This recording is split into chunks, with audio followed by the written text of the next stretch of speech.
വാഹനം പാർക്ക് ചെയ്തതുമായി ബന്ധപ്പെട്ട് കൊല്ലം ഇടമുളയ്ക്കലിൽ സംഘർഷം 4 പേർക്ക് പരിക്കേറ്റു. 3 വർഷം മുൻപ് ഭാര്യയെ കൊലപ്പെടുത്തിയ കേസിലെ പ്രതിയാണ് ഷാനവാസ്. ലിജോ റോളൻസ് വിവരങ്ങൾ നൽകാനായി ചേരുന്നുണ്ട്. ലിജോ, എന്താണ് വാർത്തയുടെ വിശദാംശങ്ങൾ? അമൃത, ഞായറാഴ്ച ഉച്ചയ്ക്ക് 2 മണിയോടുകൂടിയാണ് നമ്മളിപ്പോൾ ഈ ദൃശ്യങ്ങളിൽ കാണുന്ന ആ കൂട്ടത്തല്ല് അവിടെ അരങ്ങേറുന്നത്. അതായത് കൊല്ലം അഞ്ചൽ ഇടമുളയ്ക്കലിലാണ് ഇത്തരത്തിൽ ഒരു കൂട്ടത്തല്ല് നടക്കുന്നത്.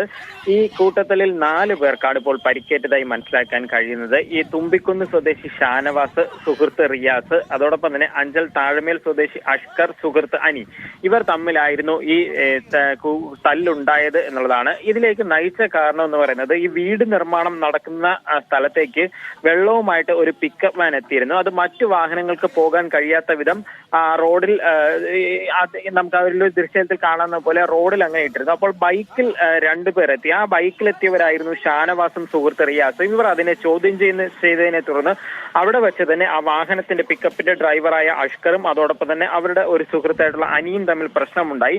അവിടെ നിന്ന് തുടങ്ങിയ തല്ലാണ്. ആദ്യം ഈ അനിയെയും അതോടൊപ്പം തന്നെ അഷ്കറിനെയും തല്ലിയതായാണ് നാട്ടുകാരിൽ നിന്നും അതോടൊപ്പം പോലീസിനോടും സംസാരിക്കുമ്പോൾ മനസ്സിലാക്കാൻ കഴിയുന്നത്. അതിനെ തുടർന്നാണ് നമ്മൾ ആ ദൃശ്യങ്ങളിൽ കാണുന്ന രീതിയിൽ ആ പട്ടിക എടുത്തുകൊണ്ട് ആ മർദ്ദനമേൽക്കുന്നത് ഷാനവാസിനും സുഹൃത്ത് റിയാസിനും എന്നാണ് മനസ്സിലാക്കാൻ കഴിയുന്നത്. റിയാസിന്റെ തലയിൽ വളരെയധികം പൊട്ടലേറ്റത് കാരണം നിരവധി തുന്നിക്കെട്ടുകളുണ്ട് എന്ന് മനസ്സിലാക്കാൻ കഴിയുന്നു.